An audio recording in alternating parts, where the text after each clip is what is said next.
Hey, everybody. Welcome to the show. Brandon Craig from TikTok and YouTube as 1915 Woodworks will be with us in about 11 minutes. Stick around as we count down, or if you're watching this on replay, you may want to skip ahead to that 11-minute mark, give or take, and watch the show. Brandon's got some great ideas for you how he is switching from TikTok over to YouTube. And we're going to have some fun discussion with a great woodworker.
don't you look so good, but she ain't so pretty.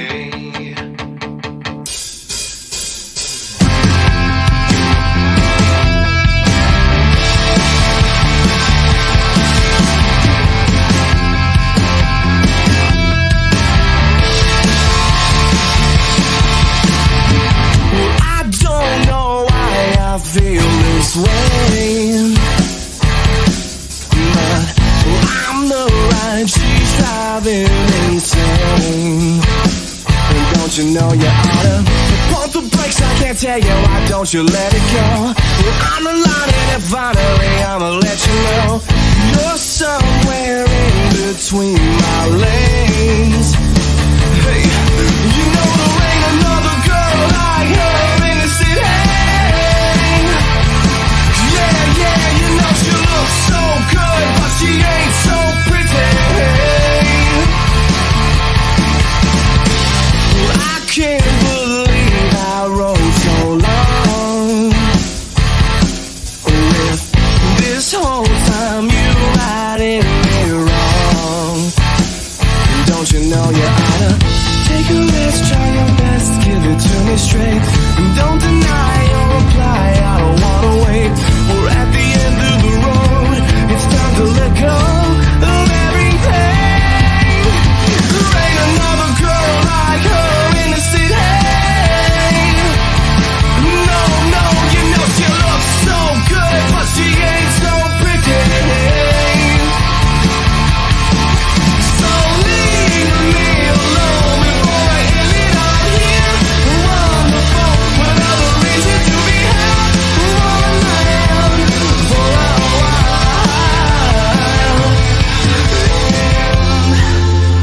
And this is where I leave. You don't have to speak.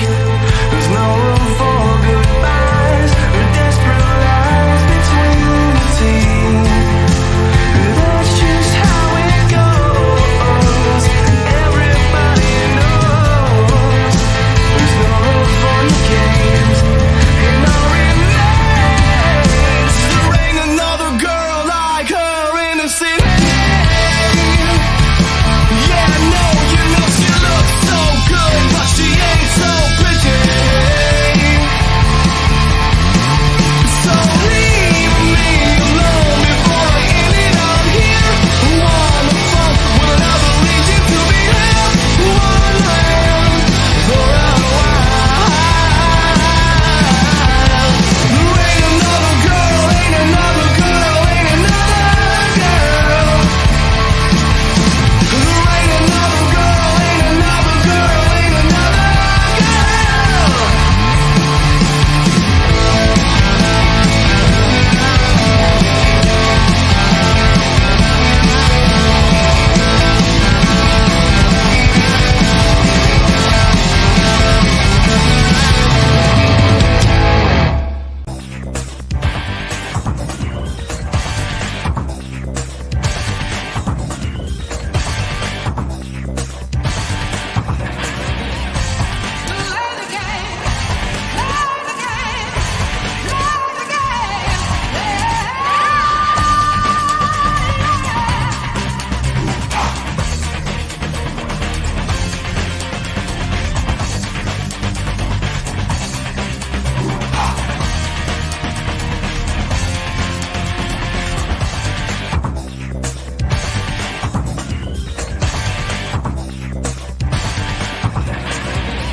Hey, everybody.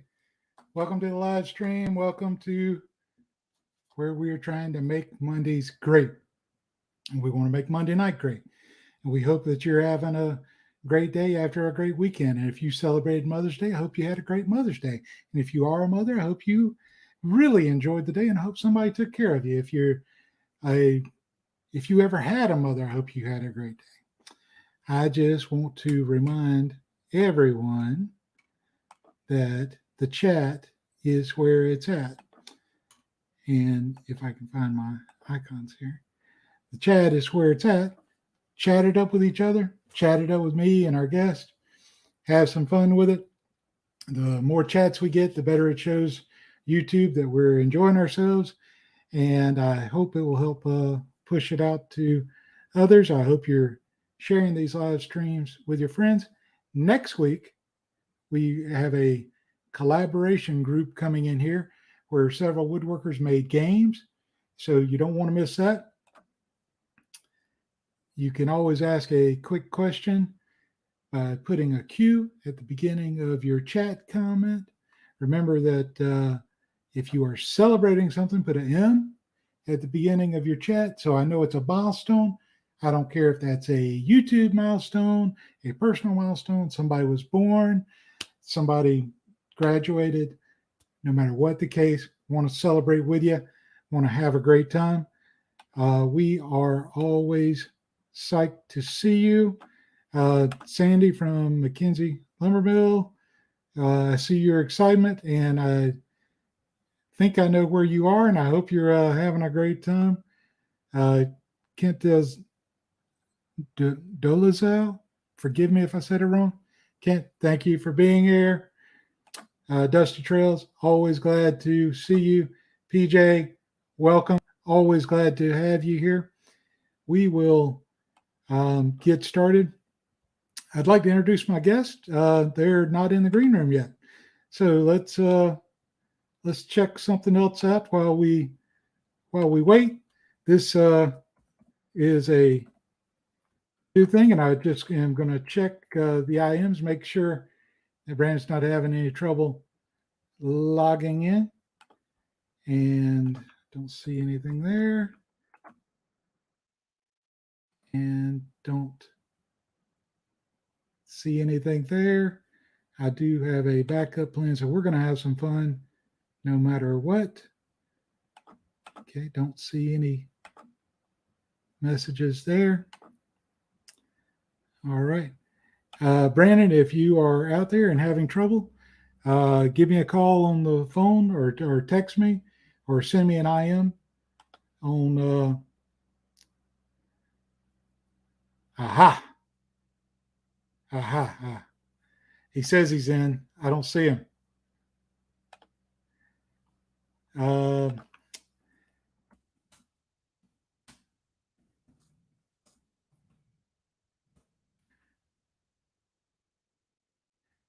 right. If you're out there, Brandon, I see you IMing me, and I'm just not picking you up in StreamYard.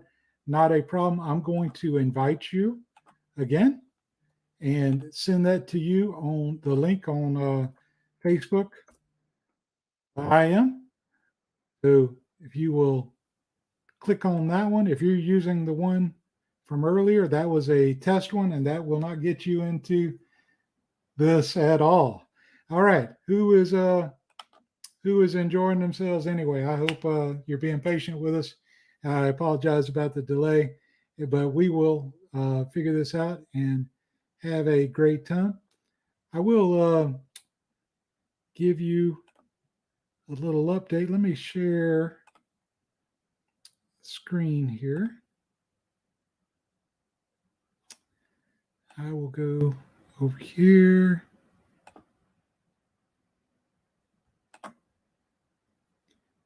And hopefully everybody can see this.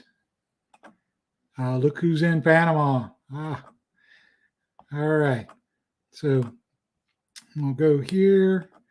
That's my main channel. I'm going to switch over and show you this channel.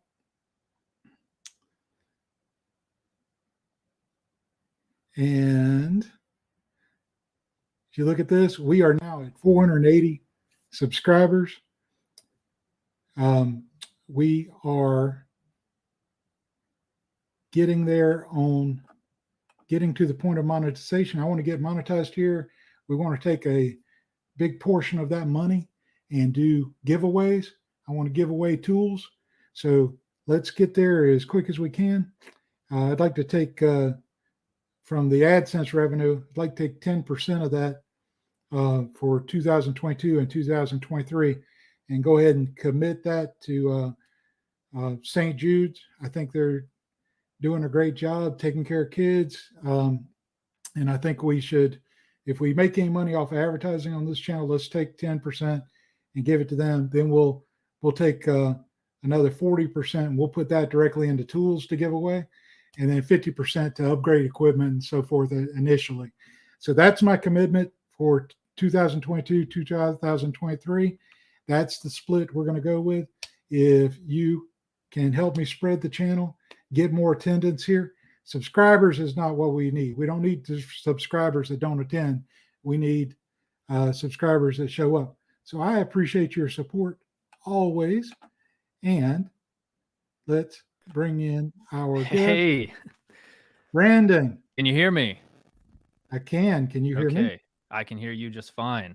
I was in the link from earlier, and I was like, "You're not responding to anything I'm asking. I don't think I'm in the right spot." Yeah. Okay. So there was a little bit of confusion because we did a practice run earlier, and unlike other services with StreamYard, you have to have a different link for each broadcast. So we've got that straightened out now. Welcome, Brandon. And you are from 1915 Woodworks, and that's 1915woodworks.com, 1915 Woodworks on Instagram, TikTok, and now YouTube, right? Yeah. Just started posting on YouTube, just a few videos.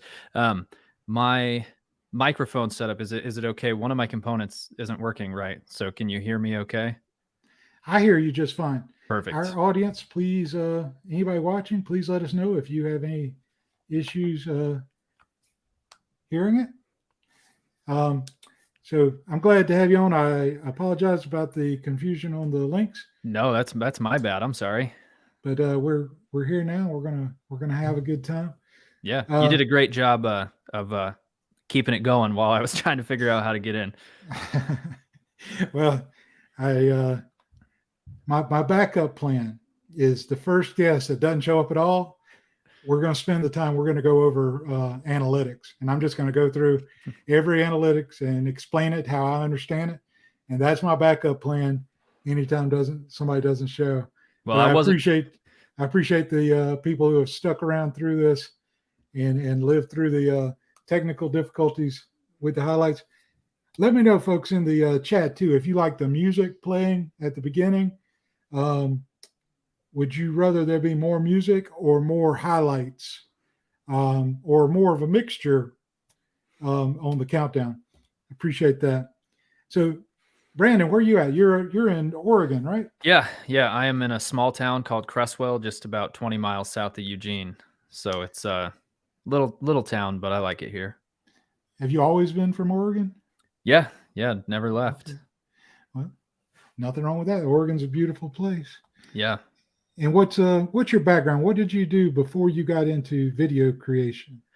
Okay, so I've been in sales. So I've always been face-to-face dealing with people. My entire working career, except for a 2-year stint as a power line clearance tree trimmer.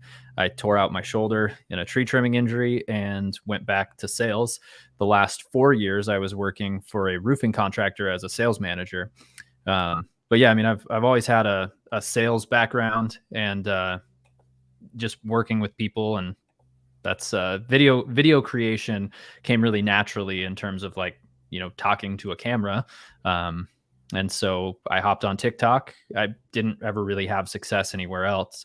Hopped on TikTok and just found my home, and that's what I've been doing. All right. So how long did you do woodworking before you got on TikTok?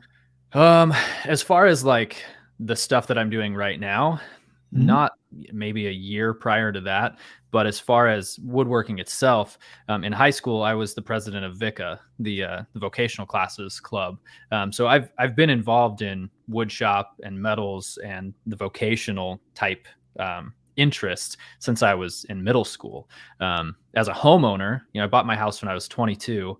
The first thing I had to do was buy a miter saw so that I could fix fences and make gates and things like that. And that sparked my interest again.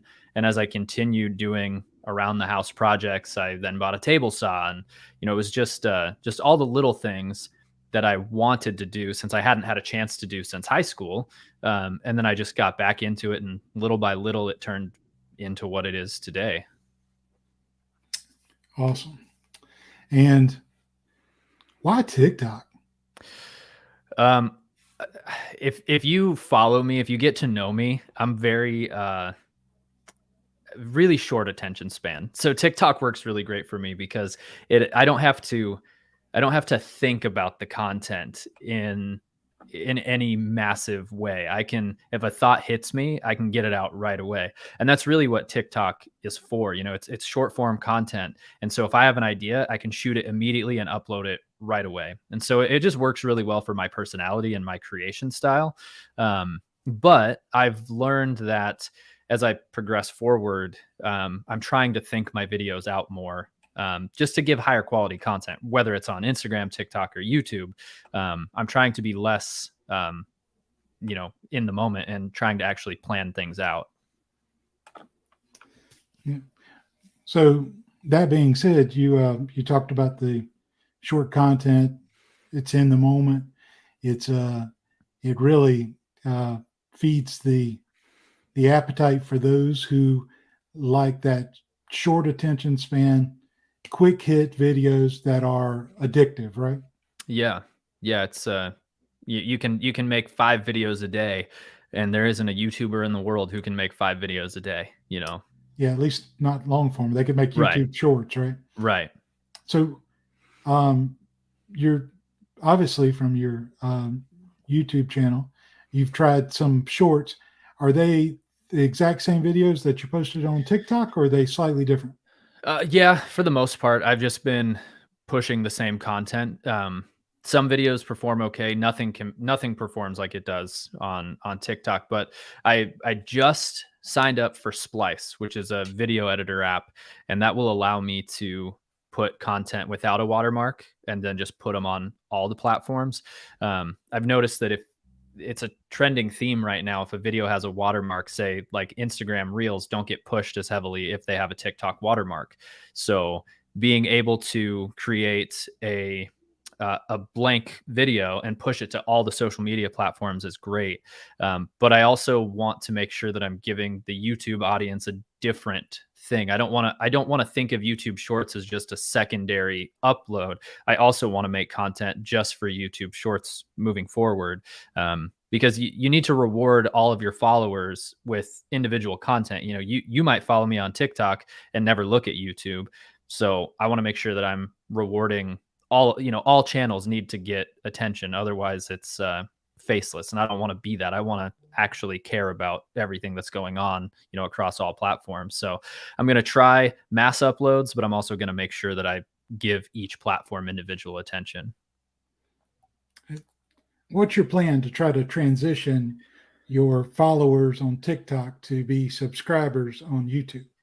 Well, the main goal that I had was I wanted to take a build video that I did on TikTok, right? Because I'll do a 3-part video on TikTok, and it's all completely sped up, and that's cool. You give a voiceover, people see what you're doing, but it doesn't really break down exactly what to do, and it doesn't really show a beginner how to do it. It just gives you an idea. And so the idea is to start making those build videos that I'm filming for YouTube, which I've got a couple in the works right now, and start also doing the time-lapse stuff for TikTok, but not give the entire build or not give it in as much detail, and then just explain, hey, if you want to see more, transition over there. I mean, initially when Harvey approached me about this table saw deal, they gave me an MG36 to give away. It's like a $350 tool.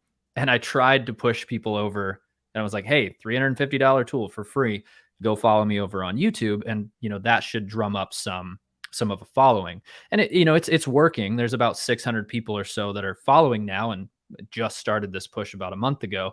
But I realized that I have to put content on YouTube. I can't just expect people to follow because I have a following somewhere else. Like, you have to get something out of it. So I have to earn each one of those subscribes. So My goal is to push people over with actual content and not just giveaways.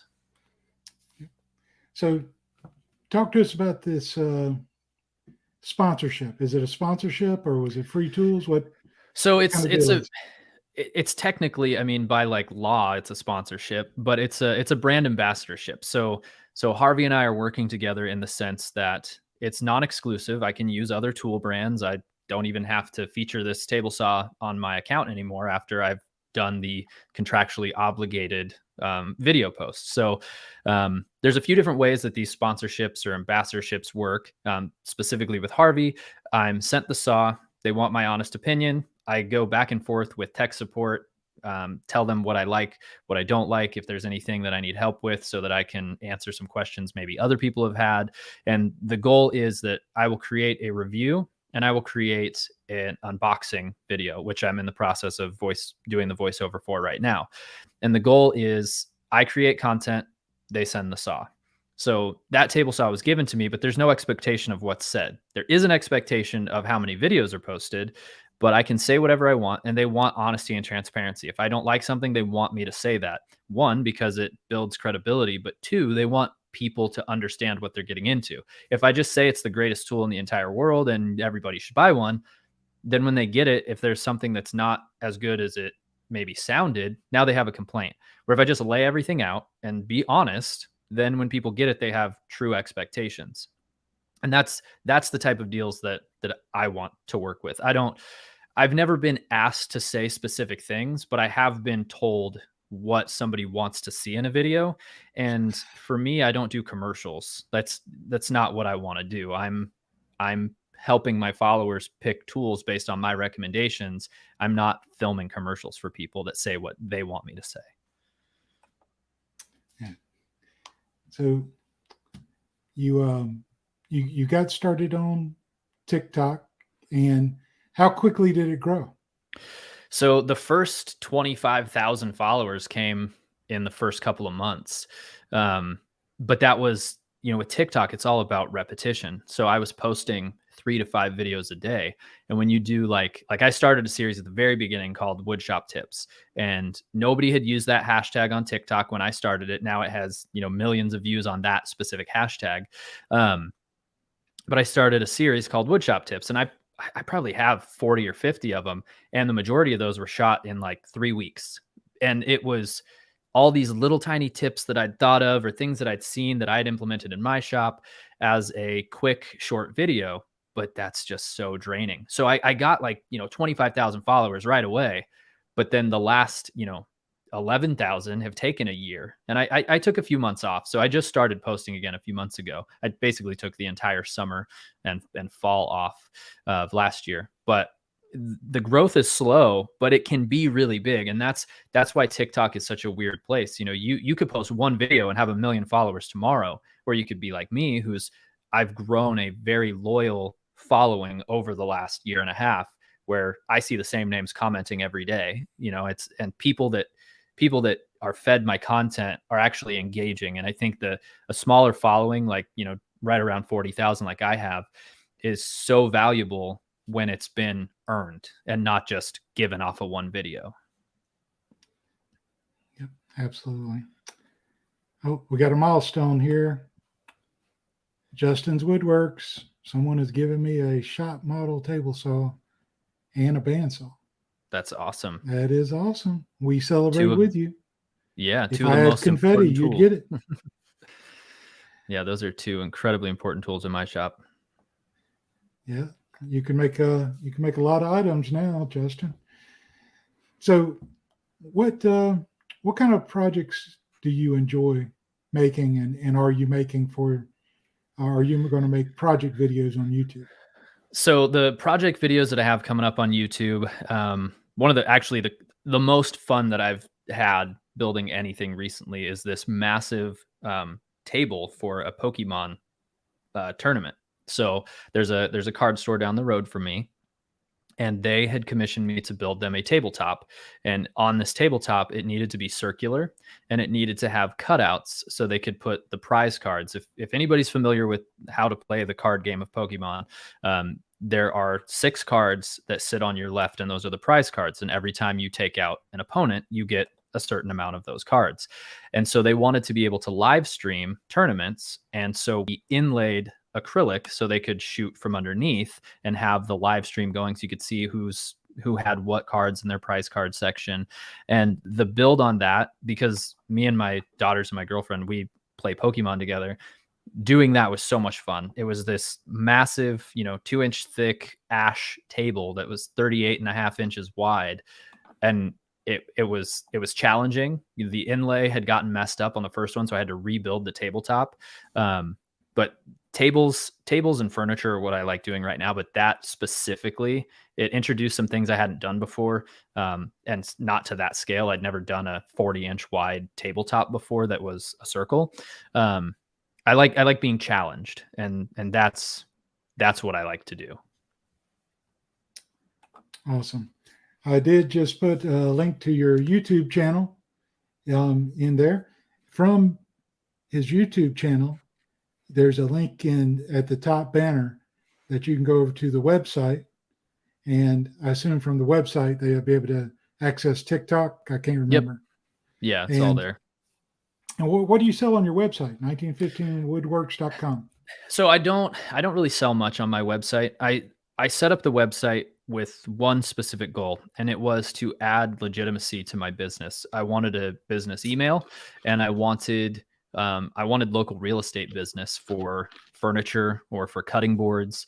And I knew if I was going to approach an office of real estate agents or an interior designer or any client at all, that if I didn't have a website, there are plenty of businesses that don't have websites that are totally legitimate. And that's not what I'm saying here, but I wanted, for my purposes, to legitimize my business with a website. So I have a few items on there, but I don't actively push people there. I don't try to sell things on my website. Most of my business is local business.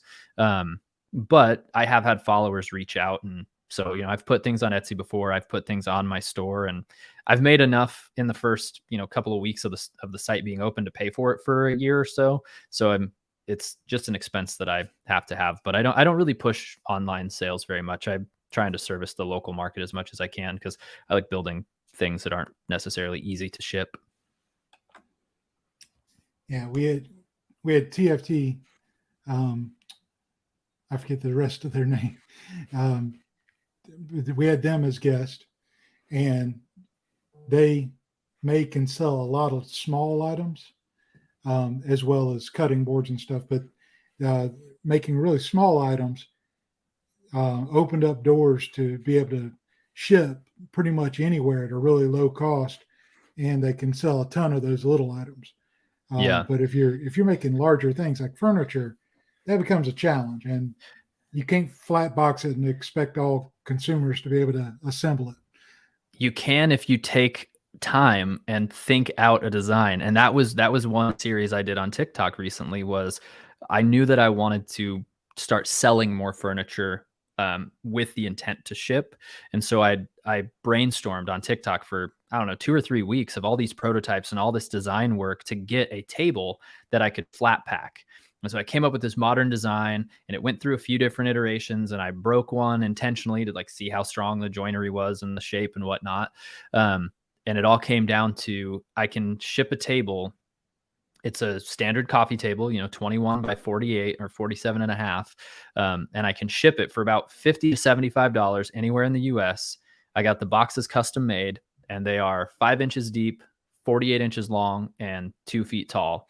And with the shipping, materials, the box included and everything, it adds about $20 to the shipping cost. So I'm under $100 shipped anywhere in the US. And that was a challenge, trying to find the right product. But it was a lot of fun. And so I'm starting to think about future products in the flat pack way, because you're right, being able to ship is massive. There's only 5,000 people in my town, but there's 300 million in the country. So yeah, I guess I wasn't thinking about tables, and it comes down to anything. You have to think about the packaging, whenever you're doing the design, to get it in a compact package to keep the cost of shipping down. Anybody watching, if you have a YouTube channel and you want to put in our chat comments why someone should go look at your channel or what video you've got coming out, you can't put the links unless you're a moderator, but feel free to give us an explanation why we should go check out your channel. And if you're watching this on replay, put it in the comments. I appreciate that. I'd love to check it out. So you're in Oregon. You've been selling your woodworking. What's your full-time career right now? My wood shop. Yeah, Wood shop. back, I think February 24th was my last day of being employed by a third party. Wow. And so you're doing that. What's your favorite brands of tools? What tools have you enjoyed the most? Oh man, I'm gonna get some hate for this, but I'm a Festool guy. I have a lot of money invested in Festool. I yeah, I've drank all their Kool-Aid and made up some of my own because it's so good. I love their stuff. But as far as tools that I use every day, DeWalt and Festool. I started with DeWalt years ago, and so all of my cordless tools are DeWalt, and then my sanders are Festool. As I mentioned, I had a shoulder injury, and sanding on anything else, I got 10 minutes in me. With a Festool sander, I can sand all day. I'm permanently injured, and the Festool sander doesn't hurt me at all. So that alone changed my ability to actually make this more than just a small hobby. And I started giving them all my money because it's just my absolute favorite. I don't know what else to say. I love Festool stuff. I've got some woodpeckers tools, but I'm not super brand loyal except Festool. I pretty much buy anything they make and love it. Yeah. So got a question from Dusty Trails right now. What's on your workbench right now? My computer. My workbench is clear. I made sure it was clear for this because I wanted to shoot this in here. But what I was working on was actually installing a new dust collector. I picked up a new Rikon dust collector today. And prior to that, I was building myself a chisel storage rack because I just got some new chisels in because I'm in between projects right now. I have this rare time to breathe and focus on some things I need to do.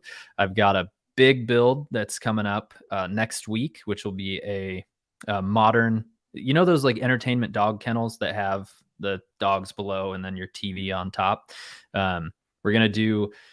It's going to be kind of weird. I think it's going to end up being a fusion between modern and farmhouse, but we'll see how it comes out. I've got a client that's what they want. So that's what we're going to build. And that will be coming up next week. But actually this week, I've got the cutting board for kids program that I'm doing in the middle school. I've got to go pick up all that lumber and get about 25 to 30 cutting board kits milled up so we can get into the school next week and get all those glued up. So that's my current project. Yeah, there you go. We've got AJ celebrating a number 1 out of 10 video with his shop tour, which was a good video. And I'm not just saying that because I'm in it. So got to see all these congratulations to him. So, all right, nothing wrong with Festool. I mean, that's a nice tool to like. And I think a lot of us would have more of them if it wasn't for the cost. I don't have any right now, and I'm afraid to get my first one because I keep hearing how good it is, and I don't want to have to get rid of my Rigid or something. I think the thing with Festool, the thing with any tool in your wood shop, and I make this abundantly clear when I show off a new tool in the shop, regardless of its cost.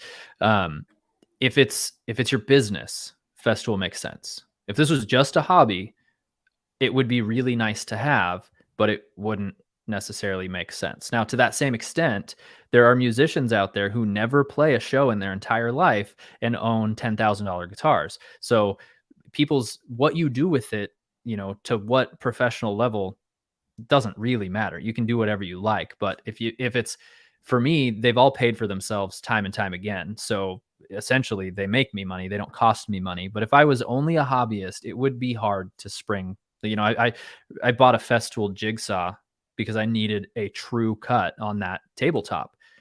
I hated using jigsaws before. Like, it was not a tool I ever wanted to reach for. I find excuses to use the Festool jigsaw because it's just that good. So anyway, I get off track really easy. So sorry. No, that's really good. So I know people are going to want to know a few things. So, what's your favorite wood species to work with? Myrtle Wood. I love Myrtle Wood. Myrtle Wood is available in Oregon and in the Holy Land of Israel. If you ever need any, let me know. I can ship you some. All right. I got my connection now. That's right. Yeah, I get it. Myrtle Wood's cheap too. It's like $5 a board foot. Wow. Yeah. It is a incredible looking, rich looking color with a soft grain. I don't know how to explain that, but it's an incredible wood. And I know up there, a lot of people make bowls, and I've got a few things around here, like letter openers and card holders and stuff. Every Great, town on the great stuff. coast, every single town on the coast has a made in Oregon type store, and it's all Myrtle Wood only. Like, it's our claim to fame here. Yeah, it's gorgeous stuff. Whenever you do your video editing, what software are you using? So at the moment, I'm just using iMovie. So all my videos are very basic, and I'm aware of that. Each video that I've made, I'm trying to get my lighting better, trying to get the sound better. Excuse me. And I know I used to make videos on YouTube under a review channel for a totally different industry, and I always used iMovie. And so when I came back to this, I was going to start using iMovie, and it's come a long way. It's a much better program now than it was, 10 years ago. But it's pretty basic. I don't do any of the cool sounds on the transitions and stuff like that yet, and having things pop in the screen would be really nice. What I need to do is find a video editor locally that wants to work together and hone their craft while I hone mine. Because video editing is my least favorite part of this, but I enjoy the final product. So the hard work is worth it. But just iMovie right now. And what about your thumbnails? What are you making thumbnails with?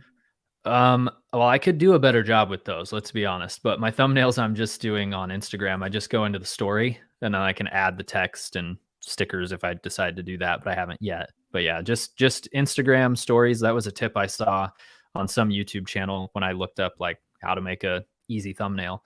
Instagram stories and iMovie is my go-to right now. Yeah. So what about your thumbnails on YouTube? Yeah, I use the Instagram stories to create the thumbnail. Yeah, it's basically I just edit the photo there, add the text and whatnot, and then save it and upload it to YouTube. Okay. And got a question here. Where do you go for inspiration when starting a new project? Okay, so before I had paying customers, when I was trying to start out, I made a lot of cutting boards, right? That's something that we all enjoy making. But I wanted to be different. And so I started making Oregon shaped cutting boards. And then the inspiration struck of just like, somebody came to me, hey, I live in this state or that state. So then I would make that state cutting board. And then I started thinking about other items that I could sell locally, flight trays. So I kind of found some designs online that I liked for flight trays and started making those. And my inspiration all came from necessity of things that I could make easily enough in a day or two, and that I knew I had a market for. With furniture designs like tables and stuff, I just kind of look around online and see what I'm not seeing and try to fill that space in between the other designs that are out there. I think that's the best advice I could offer. If you're going to build anything, don't just build the thing that your neighbor's making. Try to be different with any of your art. Always pick the thing that you like and stick to that. But inspiration just things just hit me and I've got to do it. And that's kind of where it comes from. Cool. So, we've talked about your favorite wood, your the software that you use. You mentioned earlier that some musicians end up spending a lot of money on instruments and they're not going to go professional. But I happen to know you're a musician, right? Yeah, I've been known to pick up an instrument time or two. All right. What instruments do you play and what kind of music do you enjoy? So growing up, I listened to country music and heavy metal. My family all listened to country. My uncle listened to metal, and so I had this weird path. Which, as I've grown older, I understand the fusion a little bit better now. But like 5, 6 years, 7 years, 6 years ago, I think, I got divorced, and I went through this journey of finding myself, and I started listening to a lot of acoustic folk. And so now I mean, there are days where I'll throw some rock or some metal on and just have a day in the shop. But for the most part, I'm listening to acoustic folk and some bluegrass, not a ton. But yeah, like there's not folk in the like, you know, like the I don't even know how to describe it. No, I like acoustic guitars and coffee house stuff, banjos, mandolins. Yeah, I love that genre right now. Awesome. And have you made any instruments? I have not yet. I started making a guitar body, but the template that I had didn't match the neck and pickup templates that I got from StewMac, which is a guitar making website. They sell all the stuff you need if you're a luthier. And so I ended up just turning that into a cutting board. So it's the only cutting board that I own that was ever meant to be a guitar, probably one of the few that are out there. But I do have the templates to make a Telecaster, and that is definitely something that will happen. My best friend is going to be moving to North Carolina later this year, and that's something he really wants to do before he goes. So I imagine sometime in the next couple of months, there'll be a guitar build. All right. So with TikTok, we discussed the short-term content is really catered to the spur of the moment ideas to keep that short span of attention and then let them roll on to another video. YouTube is very different. At least long form content is very different. And you, whenever you're doing it, you usually have some kind of goal in mind. So as you've started your YouTube career, what are your goals with YouTube? What's the purpose? What's the value proposition that you're giving your viewers on your YouTube channel? So the thing that I am focused on, so to get back to, I have done review videos in the past. I had a small channel that focused on a specific industry, and when I would make a video, it only had like 1,000 subscribers, and I did it for like a year. But I always focused on the things that the other reviews left out, like comparing one model to another model that was popular. So you could see the size or the specific differences. And so one thing that I face as a challenge in a small shop is knowing the true size of something. I don't want to know what size the manufacturer says a tool is. I want to know how it's actually going to sit in my shop. For instance, I'm hopefully going to Bend, Oregon, which is about 3 hours away from me on Wednesday, and I will be picking up a new jointer. The jointer is a Powermatic 54A, and it says online that the cabinet is like 21 inches deep, but it doesn't tell me how far off of the wall that tool will actually sit. I don't need to know how big the cabinet is. I need to know the exact dimension. And that is something really hard to find in reviews because people don't think of that. So when I made my table saw review, I made sure to give you every dimension possible. I'm about to shoot a review on this Rikon dust collector. My goal is to give you every dimension possible. Show it next to other items that you may have seen or maybe own so that you can truly understand how it's going to fit in your shop. Give you the little things that other people miss. And that's the niche that I want to hit. The true dimensions, how things actually function. It's those little details. So when I'm going to shoot a review, my goal is to watch every review that's out there and fill in the blanks. Just like when I design a piece of furniture, look at everything out there, fill in the blanks, be different and be be worth something to your following and to your audience. Why do you go to Brandon? Oh, because I know whenever I see a review from him, he's going to tell it to me like it is, and he's going to show me the actual dimensions and the actual footprint. So when I buy it for my shop, I'm not surprised, or it's not too big or too small. Along with that value proposition, how so you can convey information, but how are you going to make it entertaining? Have you what thoughts do you have on that? You know, I mean, yeah, your beard is entertaining. Don't get me wrong. So I've struggled with this because on TikTok, I can hold my phone and I can just walk around and I can just be me. And on YouTube, it's so different because I'm standing in a camera and I'm shooting the same scene over, but I don't know how to have my personality come across on camera for YouTube yet. And so my goal, I think I'm a pretty likable person. I think I'm a pretty interesting guy and I think I can be funny, but I also know that my type of humor is not for everybody. So I'm trying to find a way to include who I am and be authentically me, but also appeal to the masses so that we can grow the channel. And with growing the channel, I can provide more and more content for people. But I haven't figured out how to be comfortable in front of the YouTube camera yet. Just because there's so much more thought that goes into it. You got to set up every camera shot. I can't just grab my phone and start talking. You know, on TikTok, I'm me and people know me. But on YouTube, I think if you were to watch both, I at least in my mind, I'm a very different person on YouTube than I am TikTok. And I'm just trying to figure out how to bring the real Brandon, the TikTok Brandon that everyone's fallen in love with, I hope, patting myself on the back a little bit. I just want to bring him to YouTube because I think being authentic is exactly what's going to win your audience over. You know, I know Matt's in the chat, or at least he was. Matt and I have talked many times. He's an awesome guy. And one of the things that I loved about his channel so much was he doesn't try to be anything that he's not. He is authentically himself. His faith is important to him, and you know that.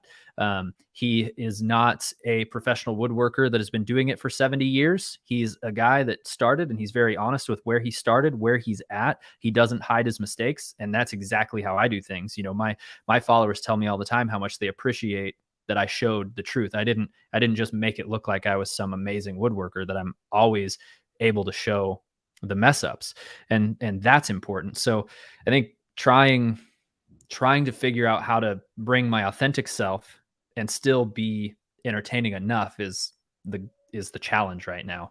So anyway, like I said, I can get sidetracked really bad. I hope I answered the question and didn't jump into another one. No, that's good. Well, you know, on my previous guest, David Picciuto was talking about how if he could go back in time, you know, he'd work more on authenticity versus trying to act hyped up as much.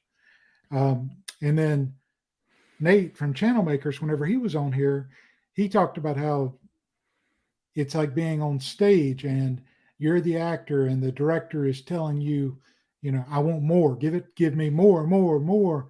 He said, and you think on camera that you're at a 9, but you're really like a 2 as far as energy. And whenever you're doing it anyway. I think that's where we have to strive to find the balance, right? Got to get that energy up, got to be energetic enough without going over the top so that you can be authentic, but be able to share what your true self is.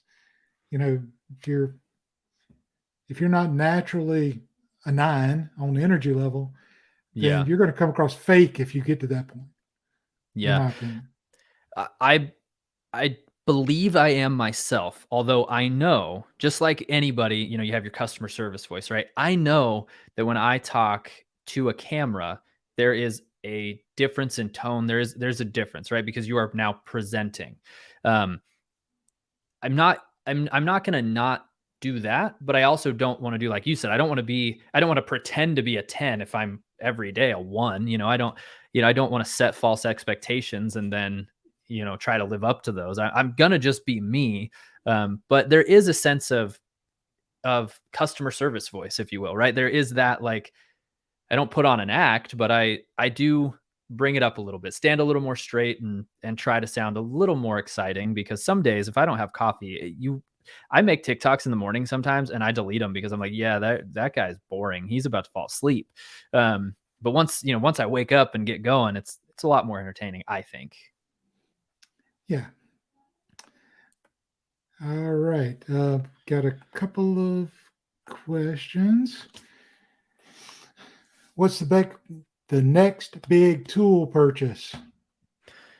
Well, the jointer is the next big tool purchase. I already have a 6-inch jointer, so that's not adding anything to the shop. But that's something that I just need to upgrade. But the next big tool purchase is going to be a 14-inch bandsaw, especially because I want to start making guitar bodies, and having the ability to resaw for a top would be really good. And because I'm an acoustic player, I really want to make an acoustic guitar, at least in the next, year or so. And having a 14-inch bandsaw would give me the ability to resaw veneer for acoustic guitar making as well. So a 14-inch bandsaw is high on the list currently. Yeah, that'd be nice, right? So thanks, Matt, for from 731 for that question. Sandy at McKenzie Lumber Mill says, what's the strategy for your business? What's that business model look like? So that, honestly, this is the hardest thing that I'm facing. Don't let social media fool you. All these woodworkers that always have content, it's challenging to find the clients. So my business model right now is keeping it local and focusing on the customers that I've already helped and the people that already know me. And I'm thinking about, I don't like making cutting boards anymore. I've moved on to furniture, and I don't enjoy cutting boards, but I have a lot of real estate contacts that were buying cutting boards from me. And so, I can reach out to them and try to get them interested in buying in bulk again. And I think that's going to be a model moving forward, is to really focus on that again. But I've decided that, having tables online for sale is awesome, but I really need to start making some locally as well, and listing those in the local marketplaces, just with the hopes to have product on display. And I've got a coffee shop here. They have 2 locations. They have like 5 of my tables. They've actually purchased and have some of my prototypes on display. And those have been in there for a couple of months. They haven't brought any business yet, but that's a long game. You want somebody to sit at your table and just fall in love with it, and then they'll reach out. My cards are on display. But partnering with local businesses, I've got flight trays in 2 bars. I've got, coffee shops that have my coffee tables and my bistro tables, a card store with a tabletop in it. And so just really focusing on those businesses that have customers coming in every day, and trying to get my stuff in there, trying to partner with real estate agents, because then they can give out my business cards when they give a cutting board as a gift, not just being a cutting board maker, but trying to get in the door with their house buyer to maybe buy furniture. I'm going to start talking with designers and interior designers, specifically trying to get some furniture pieces designed. But yeah, really trying to leverage my local connections in the real estate market, and in the customer facing businesses like bars and coffee shops and places where I can put product that will get people familiar with my logo. And then they'll start asking questions. What does the llama and what 1915 mean? What is that? It doesn't say woodworking anywhere on there. So trying to drum up conversation around the logo, which is in all of these places, I think is helpful too. So that's what I'm going for right now. So what does the llama mean? It actually doesn't mean anything. So when I came up with the logo, I wanted something that would make people wonder, what is that? What does that have to do with anything? And I also wanted something you could put on a t-shirt, put on a sticker, put on a hoodie, and it was just a cool logo. It's bold. It's there. My girlfriend really likes llamas, and so llamas were on the top of my head. I had wanted to start a kombucha company, brewing kombucha at my friend's coffee shop, and I thought it would be really cool to have a solid black bottle with a llama on it, just because llamas are trendy and eye-catching. And then so I always had that idea in the back of my head, and then when I came up with the logo, I said, this is what we need to do. And I did it, and it has worked. I get so many compliments, questions, detractors, all of the above, but the logo sparks conversation, and that's what I wanted to do with it. That's food for thought right there. That not every logo has to have a saw blade on it, and Yeah, no saw blade or hand planes for me. Because yeah, the 1915 name wasn't meant to be a wood shop. It started out as an acoustic session in my living room. That's where 1915 comes from. It's a year of the house. And so when me and my buddy were gonna create this acoustic session, we had to give it a name, and we picked 1915 sessions. And there's one really bad session up. It's mine and his. Before we were going to do this right before COVID, and then it went away. But 1915 was already a name I had. Transitioned it into pedal boards when I started making guitar pedal boards available for the masses to buy, and then I just transitioned over to 1915 Woodworks, and just to be more general. But yeah, 1915 has nothing to do with woodworking, and neither does the logo. yeah. So if there's a name of a business, whether it be woodworking or anything else that you find interesting because it doesn't follow the norm, put that in the chat or in the comments if you're watching this on replay. I'd like to see it. I mean, what names come to mind that isn't like the last name of the name of the person who owns it, or have something directly to do with that type of business, and see if anything comes to your mind, any associations. Got a couple of questions here. Dusty Trails Workshop is always good for a few questions. Selling locally, where does the bulk of your business come from? Is it word of mouth, craft shows? Word of mouth. I don't do any craft shows. We did do a farmer's market. It'll be 2 years ago this summer. And that helped me get my name established in the community. People bought a lot of cutting boards. I did this massive fundraiser for the wildfires that we had here, the holiday farm fire.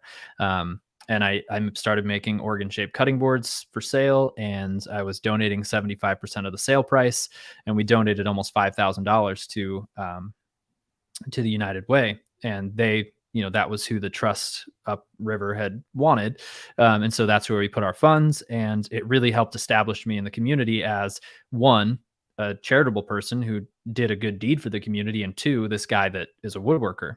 And so having that helped me get word of mouth. I do comment on things on Facebook if people in the local community are asking for recommendations on things. But most of it is just word of mouth connections. People that have seen me on TikTok or Facebook. I've actually been surprised at how many people that I've chatted with because of my social media that have purchased things or been interested in things. Yeah. So word of mouth. I've run a couple of ads, but nothing has ever come of them. And I've sold a couple of tables through Etsy, which was cool. And that's just organic Etsy sales. They didn't find me on TikTok or anything. They just saw my Etsy listing and liked the design of the table. But yeah, word of mouth. I would like to change that. I'd like to start doing some local advertising. I've got to respond. I have an email from a local photographer that wants to work together. So maybe I can get her to, shoot some of my stuff, and we can put a Facebook or Instagram ad together. But right now it's all word of mouth, and business is good, but it definitely could be better. What are your income streams? Right now, just woodworking. I mean, my girlfriend's a teacher. My girlfriend's a teacher, which is, go ahead. I'm sorry. Do you get paid from TikTok for views? The creator fund is a joke in the industry. Everybody that is on it hates it. I mean, there are people with millions of followers that make pennies. No, you don't get paid from TikTok. I mean, do you? Technically, yes, but no, you don't make anything on TikTok. I think the entire time I've been on TikTok, I've made less than $300 to $500. It's nothing. How about affiliate links? So yes and no. So affiliate links, if I would give them my bank account information, would pay me. But until recently, my goal was never to put myself above my followers. In fact, when I would strike a deal with a company, whether they sent me product or, whatever the deal was, I didn't take payment. In fact, I specifically with one brand, they only had an affiliate link, no discount code.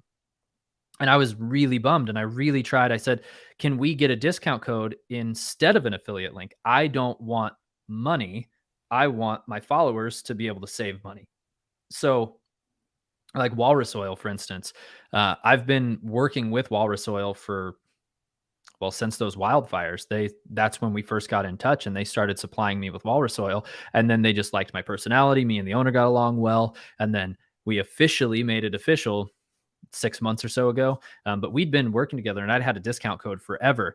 And when they switched over to their affiliate link, the owner reached out and he was like, dude, I got to pay you. Like, you've sold so much Walrus Oil for us. Thank you so much. Here's how much I'm sending you. And I tried to refuse it, and he just wouldn't allow it. But I didn't want their money. And so when I try to get a deal with a brand, I would much rather have a discount code than an affiliate code. Now, moving forward, because I don't have that comfort of a day job, I think I'm going to have to just swallow my pride a little bit and accept affiliate payments, because there's a lot of money to be made. You know, I've recommended a lot of products that have done well based on my recommendations, and it would be nice to get those payments. But as of right now, woodworking is my only revenue stream. I don't accept payment from any of the affiliate brands. Again, I'm going to change that, which I feel a little dishonest about changing, but there's money on the table and my family's got to eat. So, you know, people are clicking the links whether I'm getting paid or not right now. So I guess I should kind of take advantage of that money that I'm not getting paid. Yeah, I don't think it's selfish. I think it's admirable that you want to look out for your viewers and get them the best deal. At the same time, you need to be able to fuel the machine, to be able to keep producing content for your viewers. But I definitely agree, you should never put your viewers in a losing situation and asking them to overpay or to contribute to something where they get no benefit. Right. I think that would really be awful. But asking them to pay not asking them, offering them the chance to support your channel by paying the same amount they would otherwise, but you get a little commission, is okay if you can't work out those discount codes. I understand your point though. Yeah, go ahead. No, go ahead. I was gonna say, I just got off the phone earlier today with the owner of a large online tool company, a tool reseller, and they don't have any TikTok people, and they offered me the opportunity to come start promoting products that they sell on their website. And we had that same conversation, and he's like, "Oh no, we'll pay you. We want to pay you. Like, take the money. Your people are gonna buy it if you recommend it." So he's like, as long as you let them know about it and you phrase it in a way that they understand they're supporting your channel, he said, then it comes off more genuine. And that's really what they're doing. You know, it's not you being greedy, it's them supporting your channel. And I thought about it and I was like, you're right. If you say it like, I get paid from this, well, that sounds a little bit like you're money hungry, but people do want to support you. And I've had so many people that are like, hey man, I really want to buy something from you, but I can't afford a table. And it's like, well, look at a cutting board or look at a set of coasters or something. I'd love to make something. I appreciate that you want to help, but I don't expect anyone to help me. So if there's a link that they could click and they can get something out of it as well, then I guess I have to become okay with that, because there is money out there and people want to give it to you, and they just may not be able to. But if they can buy and help you, your followers want to see you do good. And I have to accept that, and that I'm not taking money from them. I've always wanted to be as transparent and as respectful to the following as I possibly could be. And I didn't want to get paid. Like, I don't get paid for posts. And that's when I approach a company, I always tell them, like, we're not doing a paid to play type thing, at least not yet. Like, I'm happy to take the product for free, but please don't try to give me money, because I don't know how that would affect my bias. Like, let's just be honest. Right. So anyway, but no, it's a good approach. Got to look out for the viewer, and build those relationships. And it's nice if the affiliate programs can give you a little bit. But you're putting your recommendation, your reputation on the line when you make a recommendation. Yeah. If I say, go buy these headphones, because this is what I like, then I'm putting my name on it too, I along with the recommended company selling it. I recommended the X Tool D1, and I still stand by that recommendation. But I had a guy in the comments last night or the night before, and the beginning of his comment was, "I bought the X Tool D1 off of your recommendation, and my heart dropped." And then I finished the comment, and he was like, "It's the greatest thing ever. I love it so much." And I was like, I was like, "Oh, it was like good because I didn't lie to you. I told you exactly how I felt about it." And I'm like, "Oh, good." Like that was such a relief because I really care. Like you said, it's not just my reputation. It's my moral compass, right? Like I am not going to mess that up. Like, I don't want to recommend something for money. I want you to actually like what you get. Like if you gave a bad review to a product I recommended, that's going to hurt my heart and I don't want that. So like I don't give recommendations on things unless I truly believe in them because I'm a super empathetic person. I will feel terrible if you are unhappy and then I'm going to lose sleep over it. So transparency and honesty is always the best. Yes, absolutely. When it comes to YouTube, what do you think will bring in feedback and reaction? This is from Dusty Trails. Well, Dusty Trails, I think just being as thorough as I can is what's going to get the reaction. There's guys that rely on their comedy, there's guys that rely on their good looks, and while both of those are strong traits for me, I'm just going to rely on the information that I'm giving people because I really want to drum up reaction in the sense of information because I'm not the greatest woodworker in the world. Like I think I'm really good at what I do, but I'm not going to blow you away with amazing hand cut joinery on credenzas that took me 6 years to complete. That's just not my style. So I'm just going to try to be concise and informational and educational and try to bring in viewers back for that type of content. I'm also starting a small series. I just started the Small Shop Survival Guide. It's only one video in, but keeping that reoccurring theme is something that I'm looking in to try to bring feedback and reactions and try to get people to come back and back. And, that was something that I'd gotten from Matt, watching him, and he has series that he does. And, we had a conversation about starting YouTube, and that was a recommendation that he had made. And that's a really good, it's a really good thing to think about. What is what vein are you wanting to be in? And I think as long as I can pick what I'm going to do and what I do well, I think that is what's going to get people to keep coming back. Yeah, no, I see that admirable position. You held strong for a year, but sold out, man.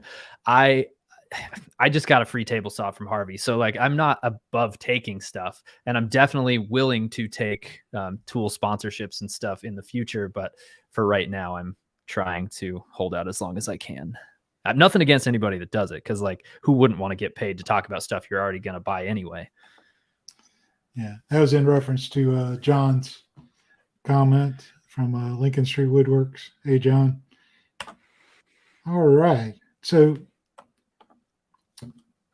what's your I'm trying to figure out how to phrase this. What's your long-term goals with YouTube? So long-term goals with YouTube are I want to build a community, right? Like I have over on TikTok. I don't necessarily want to only build things for YouTube videos. I enjoy being in my shop, but I would love to be busier with YouTube and review videos and whatnot than I am in my woodworking business. I would love the ability to scale that down to a minimum, but I don't think I'm ever going to want to be that creator that only does DIY beginner build videos. Those creators are important. They matter. They have done so much for the woodworking community. But I also don't want to be the creator that does those super intense build videos. I just kind of want to fall somewhere in the middle. And I love reviewing items. Like I said, I used to do that before, and I really enjoy the review stuff because I'm, like all of us, I'm a tool nerd, right? Like I love getting into the specs and the details of all these things. And so that's, in a year, if I had a perfect goal, we'd have, 20 to 50,000 subscribers. It would be a review and education based channel with a little bit of humor mixed in, hopefully. And that's the goal. Now, Do I think we'll get there? No idea. But if we don't try, we're never going to get anywhere. So with tool reviews and unboxing videos and assembly videos, any kind of thing like that, a lot of times those become long-term, they're evergreen content. And that's the term I'm looking for. And a lot of times people find those in search, view it, but don't feel the obligation to subscribe. What do you think's the trick to convert that one-time viewer, one looking for an answer, into a repeat viewer? So I don't know, but I will say this. The videos that I used to have, I had some with like 500,000 views and I only had 1,000 followers. And there were reviews that I had done that were, 20, 50, 500, 600,000, and there were only 1,000 people following me.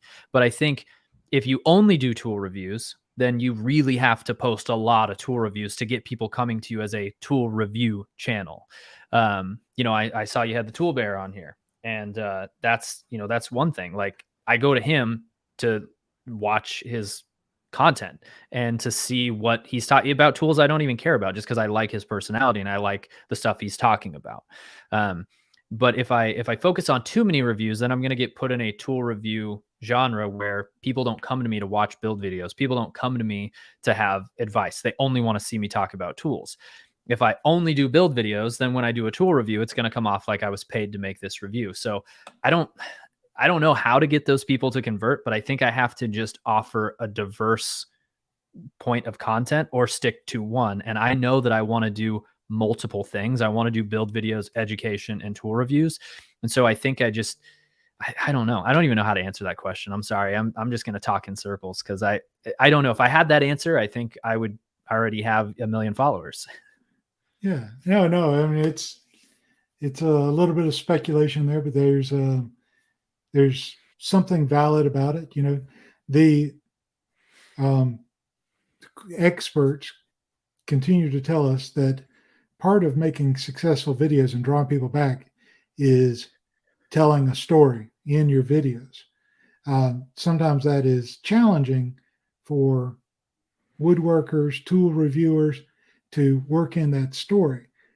We try to look for angles and see how the creation experience goes to engineer the story part of it. Either we're pressed against the clock, we've got that ticking clock motivation to get a project done by a certain time, or we tell a story, about how you came to obtain the tool, and something happened, maybe something went wrong, something to drive that interest.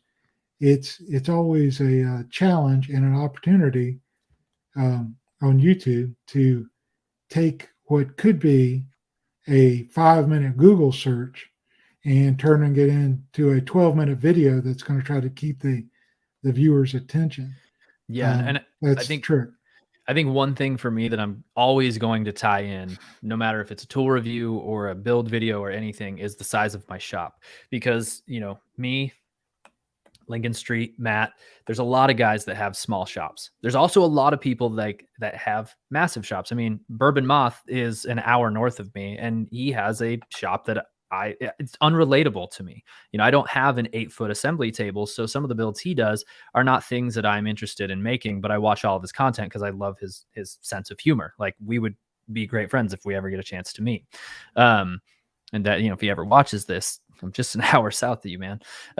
But the main thing for me is trying to tie back to the size of my shop, because it is one of the smaller shops that you could be productive in. It's 12 by 22. There's a lot of people in that 10 by 20, 12 by 20 size, and so there's a lot of homeowners that just started doing this, that they're not going to relate to somebody with a 40 by 60 shop, but they will relate to somebody with a small shop. So if I can show people what I have and what you could have, that's really what I'm trying to aim for. So that small shop genre is really the heart and soul of what I'm trying to accomplish. Well, that leads right into my next question. whenever you are thinking about making a video, who is your target audience? Who is that avatar, as they refer to them, the person that you really want to watch your content? Who are you designing your content for? So my target audience is the beginner woodworker to the intermediate level. And the reason that I'm looking at them, specifically them with not a lot of tools or not a big shop, is I want to engage with people that will fall in love with the trade, not people that have been doing it forever. And so they can come here and yell at me for all the ways I'm doing it wrong. But those people, I value those people too. In fact, I had one person that started out as what I thought was going to be a troll, and a lot of other people had called a troll. And he ended up giving me business advice just a little bit ago. We've become friends, if you will. But I aim towards those beginner people because those are the people that are trying to find the answers. And selfishly, those are the people that are going to watch all of the videos that I create. Just creating content for the sake of creating content is fun and all. But I have a goal of growing and being able to do this full time eventually. And so I'm doing the beginner to intermediate stuff. I just posted a video before we got on here of here's 3 tools you should upgrade. It takes that beginner and it talks to the person who they are. They're wanting to be, or maybe you've been doing this for a year or 6 months, or maybe you've done it for 2 months and you're really good at it. Here's some things that I wish I would have done sooner. And I'm going for that person that is driven and motivated to start woodworking and just needs that little extra help, that they need the things answered that maybe I can say in a way that you couldn't. And there's definitely things you could say to somebody that would get across in a way that I can't. And so there's so many personality types out there, and there's so many people that if we all say the same thing, there are different people that are going to take away from different people. So while I try not to make repetitive videos, I have no problem doing a beginner focused video that I know 50 other people have done, because somebody's going to see it through my eyes and somebody's going to appreciate the way I presented it. And so I'm focused on a small shop individual that is just started out, or they're wanting to take their skills to the next level. And I want to show them what they can do in a space like mine. I'm upgrading tools that maybe not everybody can afford to upgrade. I certainly can't, but I'm very fortunate to be in the position that I'm in. But look at what it's allowed me to do. Here's maybe why you should work towards that goal of getting these tools, or maybe you don't need those tools and here's all the things you can do without them. So, I'm blessed. I'm in a very weird position of I have awesome tools, and then I also can't have some of the tools I want due to my spatial constraints, but I don't let anything stop me. And that's the person that I'm really focused towards, the person who's motivated to build and wants to learn, and is also, has spatial constraints, because that's me. I can't make content about a big shop. I can't show you how to, run a board through a 25-inch belt sander. I don't have one. So what size shop did you say you had? 12 by 22. And then there's a closet just behind me over here, just that little door there. And it's 6 foot by 10 foot or something. It just has studio lights and junk. It's uninsulated. It leaks. It smells like mildew. So it's kind of just all paint cans and stuff like that are in there. Yeah. So whenever you're looking back and you started on TikTok and now you're transitioning to YouTube, any regrets about starting on TikTok, or maybe you should have started on YouTube a little sooner, anything like that? I Any wish advice? Yeah. So I wish that I would have struck while the iron was hot. When I was growing, 1,000 followers a day, 5,000 followers, when I had, massive growth, that's when I wish I would have started YouTube. And I did start YouTube then, but I didn't focus on YouTube. In fact, I uploaded one video of here's what's going on. This is going to be a thing. And then I just didn't follow through. And then I did here's a TikTok video that I uploaded, and there was that. And like I said, I didn't focus on YouTube. So why should I expect people to care about the content I'm making? And I wish I would have started sooner. And I wish that I would have, like I said, struck while the iron was hot. While I had a lot of new followers coming in, I wish I would have been able to merge them over now. I'm still early on in my career, right? I've been doing this a year and a half. I took 6 months off, so let's call it a year. and I'm trying to drive traffic over there now. Like I said, there's just around 600 people that have liked what they saw enough to hit subscribe, or maybe they just wanted to win the Harvey MG36 and they don't care about what I'm doing. But either way, there are almost 600 people over there now, and I'm just going to start spending more time trying to grow that. So if I could give any advice, pick the platform that works for you and give it all your attention until you have, till you have decided to transition. I know that's not good advice at all, but that's exactly what I did. And I'm hoping to be successful. I've made a lot of good friends.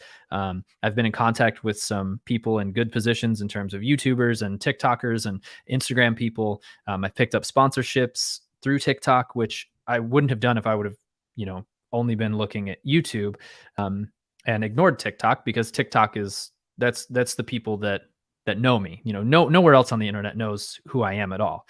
But I'm hoping to change that. Well, that's part of taking it one step at a time, right? Yeah, day by day. Any other advice? And then whenever you give us any other advice, go ahead and tell us where we can find you, which platforms, and tell us how active you are on Instagram, Facebook, that kind of thing.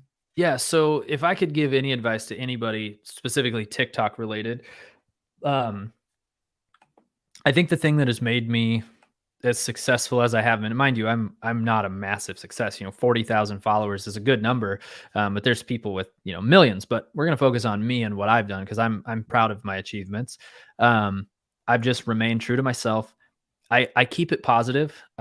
I don't really go back and forth with trolls. I'll occasionally make a video responding to a troll. But my main goal is to remain positive and neutral on things and be an educator. I'm not there to call people out or be petty or make videos about why I'm better than you or how that person's this or that. I think that I generally don't have trolls because there's not a whole lot to be mean about. I call out my shortcomings. I acknowledge the differences. I am just open and honest and transparent. And I think if you're going to jump on TikTok, it has a very strong potential to be a toxic platform, but I haven't experienced that. And I think I haven't experienced it because I've been true to myself, and I've been polite and respectful of others. And I don't hold any super strong stances on anything on TikTok. I'm not there to talk about things that are in the news. I'm there to talk about woodworking and to just remain neutral in the comments and be kind and courteous. So specifically with TikTok, that's my advice there. You'll go far and you won't have a whole lot of trolls. And when you do get them, your audience will take care of them for you, and you can move on and sleep just fine at night. As far as, how active I am, I try to post like 3 to 5 videos a day. I know that sounds like a lot, but some of those are just stories. They just started stories, which is great. Instagram, I'm not on nearly enough. It hasn't been a focus for me, but this year I bought a camera so I could shoot better quality photos and better quality video for TikTok, Instagram, and YouTube. So hopefully I can create the content that is worth earning that follow or that subscribe. And then, I don't really post much to Facebook, just whatever Instagram throws over there currently. But it's 1915 Woodworks on all platforms. If there's a link in my bio for an affiliate link, chances are the discount code is 1915. I try to get it set up the same way everywhere. But yeah, it's pretty easy to find me. TikTok, YouTube, Instagram, and Facebook are really the only platforms that I'm on. Well, thank you very much. And remember us little channels whenever you're at 1 million subscribers. I hope so. Well, you'll be there too. So we'll be sitting there together. We'll celebrate together at that point. Thanks again, Brandon. Absolutely. Thank you so much for having me on. I hear my wife calling. I got to go. Have a great one. I think it's easier for people to look at my story, for example, or anybody like in a similar story, and think that that was an easy decision. And I can't state how much that was a very hard decision for both my wife and I. I still do some from time to time now. Okay. And what led you from that into video creation on YouTube? Boredom. What's the next step? What is the next thing? What's going to get you to that next place? It wasn't like YouTube's good and this and that. Like I was still pretty new to YouTube and didn't know that was sustainable long term, and so it was a gamble. And I'd worked for a long time to get in the position I was at, and it was a very, very hard decision to basically give that up for potentially the rest of my life. With me being a business-minded individual and trying to make sure that I'm providing for my family, but also always growing. It's really kind of sad because I didn't get involved even when he was doing the noodle boards. He pretty much did all that. I did everything in the house so that he could stay in the shop a lot. I am a little conflicted, I think. It initially started off with just sharing like my sewing machines and sewing tips and stuff like that. And then it kind of morphed into sharing the Mastering Mayhem merch items that I was making. And then along the way, I kind of shared some DeWalt tool and obsessions that I've had. Hats off to Ira. I mean, I can't imagine doing it with small kids. That's a lot of work. Well, this is a little chaotic, so. My part really didn't start until Live Edge started. When we started Live Edge, I don't know, I felt different about everything. It felt real to me. I think everything started feeling real to him, after the first few months because he was in the shop.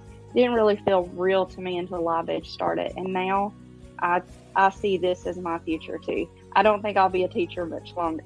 Because I wasn't quite niched enough, but I think because my channel name is I Don't Even Work Here, I think I'm just going to roll with. I'm going to put out some shorts for staging. Staging is simply where you make the piece of furniture or the item, whatever it is, if it's, wall decor, whatever it is that you're making. It's just where you simply make it look like it belongs in a home. I never even considered the second channel. I just think that all of my content needs to go where I am. I'll always be that individual that loves YouTube, that always wants to do extremely detailed videos on how to build. I was living in Charleston.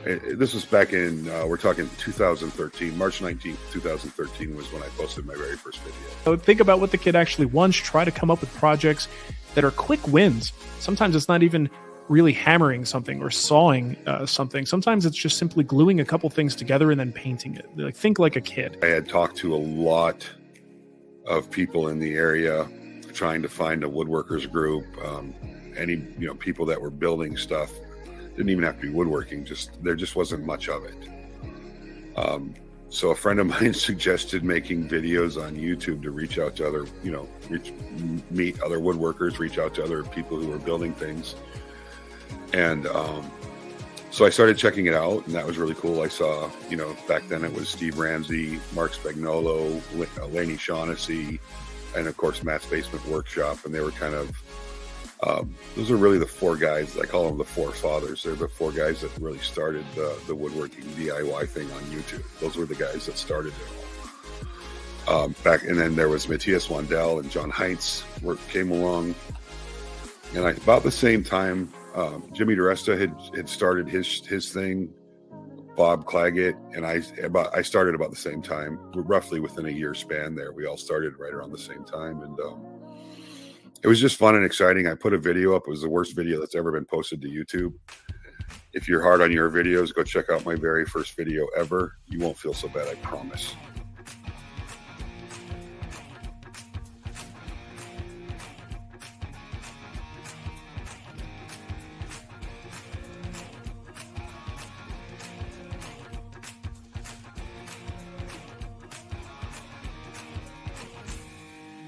I took like another 2 months and I put up another video, and it happened again. People were, commenting and talking, and I really enjoyed that aspect of it.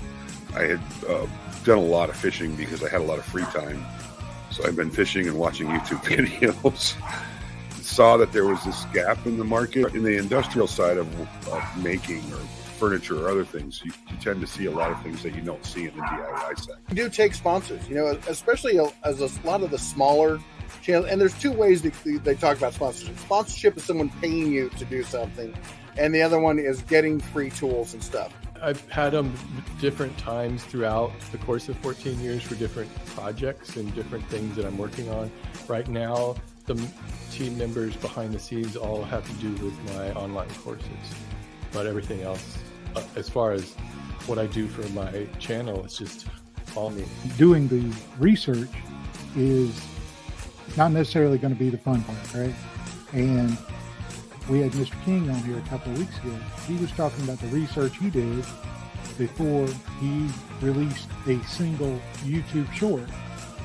Well, the research he did led him to putting together a video less than a minute, but there was many, many hours of research before that, but it led to 5 million views.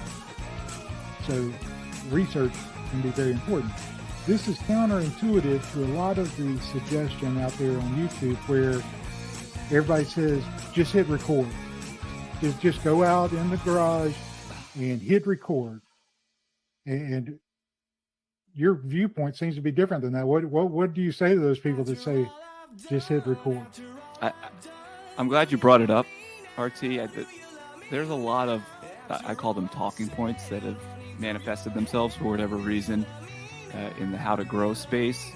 The just hit record is probably one of the ones that drives me the most insane.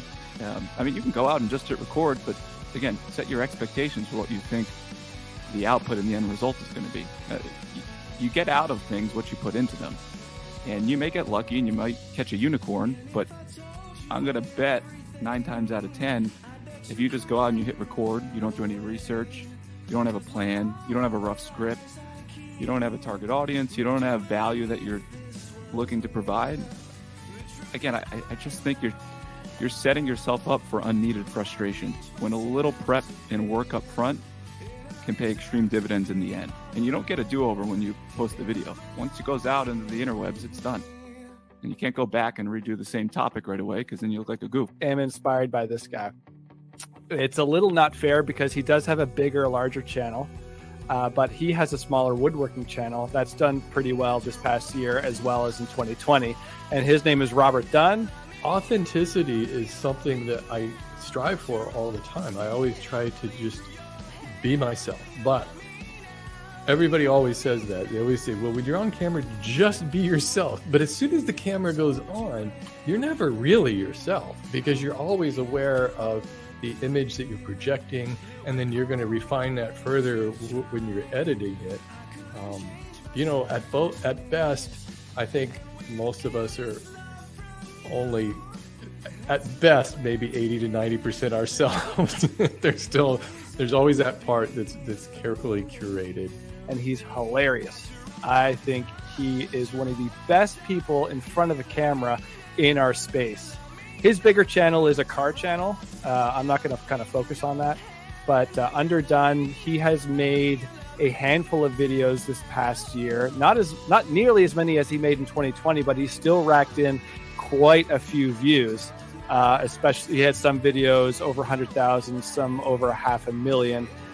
And what I really want to emphasize with Robert Dunn, even if you watch his Aging Wheels channel or Underdone, his woodworking channel, is his confidence, relaxation, and charisma.